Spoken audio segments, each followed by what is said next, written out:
தோழி ராஜத்துக்கிட்ட இருந்து விசாலத்துக்கு ஒரு கடிதம் வந்திருந்தது. அன்புள்ள விசாலம், விஜயவாடாவில் நீ சந்தோஷத்தோடு இருப்பாய் என்றல்லவா நினைத்தேன். நீ உன்னுடைய சந்தோஷ வாழ்க்கையை பற்றி ஒரு வரி கூட எழுதவில்லையே.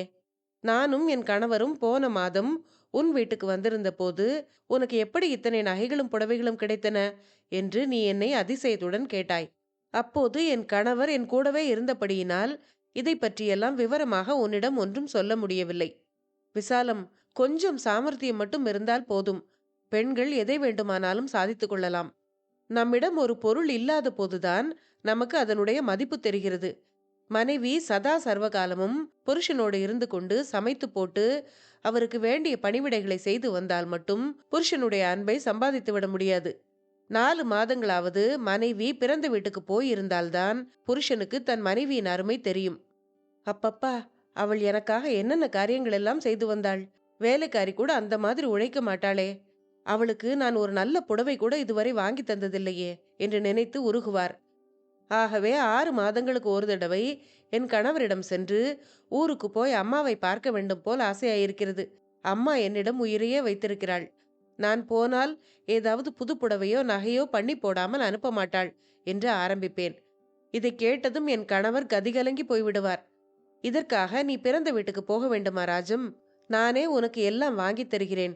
நீயும் ஊருக்கு போக வேண்டாம், நானும் இங்கே சோற்றுக்கு தாளம் போட வேண்டாம் என்று சொல்லிவிட்டு மறுநாளே ஏதாவது நகைக்கோ புடவைக்கோ ஏற்பாடு செய்வார். என்னிடம் இருக்கும் அத்தனை புடவைகளும் நகைகளும் இந்த மாதிரி ஏற்பாட்டில் வந்தவைதான். நீயும் கொஞ்சம் சாமர்த்தியமாக நடந்து கொள், நிச்சயம் பலன் ஏற்படும். இப்படிக்கு ராஜம். அடுத்த சில நாட்கள்லேயே விசாலத்துக்கிட்ட இருந்து ராஜத்துக்கு ஒரு கடிதம் வந்தது. அன்புள்ள ராஜம், உன்னுடைய அற்புதமான யோசனை என்னை இப்படி கதிகலங்க வைக்கும் என்று நான் எதிர்பார்க்கவில்லை.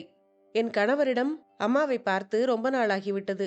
நான் பிறந்த வீட்டிலிருந்து திரும்பி வரும்போது அம்மா ஒரு காலம் என்னை சும்மா அனுப்ப மாட்டாள்.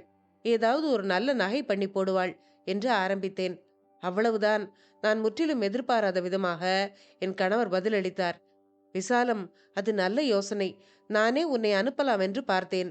6-7 பவுனில் ஒரு சங்கிலியோ அல்லது வேறு ஏதாவது நகையோ செய்து கொண்டு நிதானமாக புறப்பட்டு வா.